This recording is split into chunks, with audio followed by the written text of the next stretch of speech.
Okay, this is the third and final video of my three-part series on trading in financial markets. In the first two videos, I talked about the order book and bid-ask spread, and then the how to read candlestick charts. You can find a link to those two in the description. In this last video, I'm going to talk about two different order types, the two basic market and limit orders, and how to actually place an order. So I'm going to actually be placing an order in this video as well. So let's get started. The order types, market versus limit order. So let's start by looking at the order book, which I talked about in the first video. So let's go down here to the order book.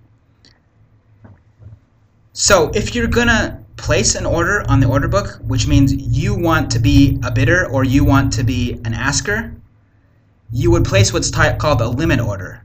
A limit order is a specific price at which you are willing to buy or sell. So if you have a specific price that you want to enter the market at, you would enter a limit order.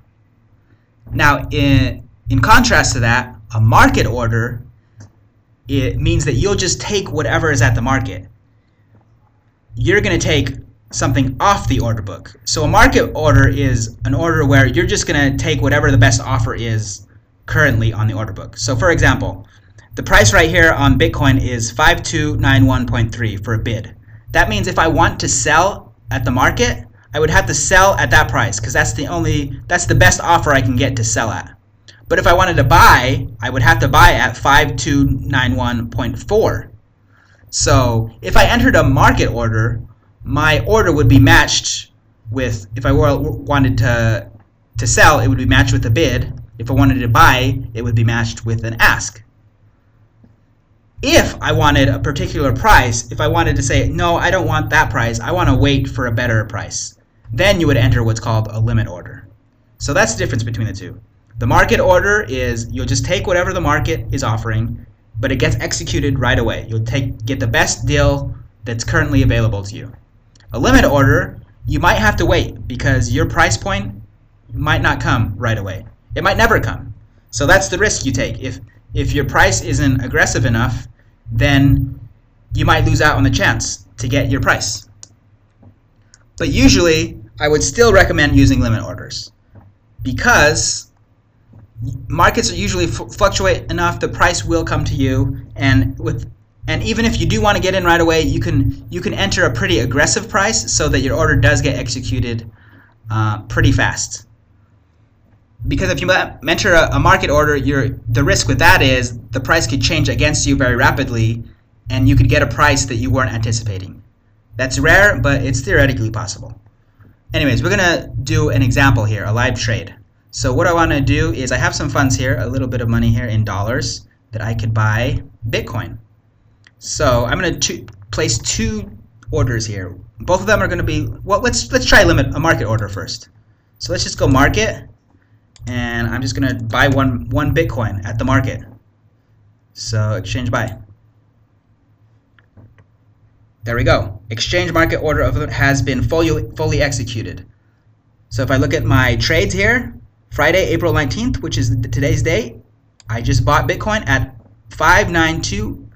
5289.5. So notice how that's the, I got a pretty good deal because that's the bid now. So anyways, I somehow got a good deal on that one, but it executed right away, which means I just got the best offer that was available to me. That's a market order. So now let's try a limit order. Limit order means it's not guaranteed right away. I'm just going to enter a price, and when someone's willing to take that price, then my trade will execute. So limit order basically is you're adding your own order onto the order book. A market order is you're going to take someone else's order off of the order book. So let's go to limit order. So the current price is 5289.5. So that means I have to enter a price somewhere below that. Let's enter it pretty low to see if we can get it executed pretty fast. So 5289.5. Let's just go 5289.4. Let's say 5289. Let's do 51. To outbid the highest bid. Let's become the highest bid. So this is an example of if you want to be aggressive, you still want to do a limit order, but you want to get in right away. You would just be the highest bidder. So let's try that.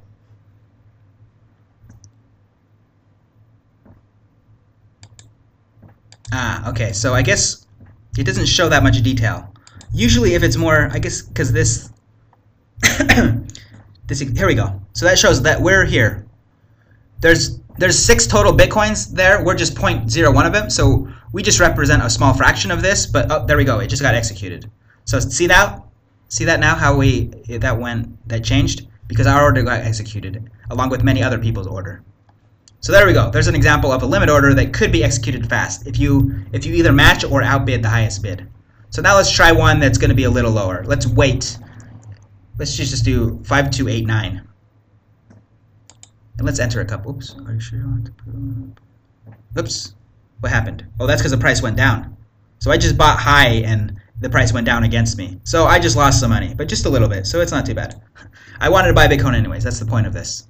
So let's see, I'm just going to do around 5,200.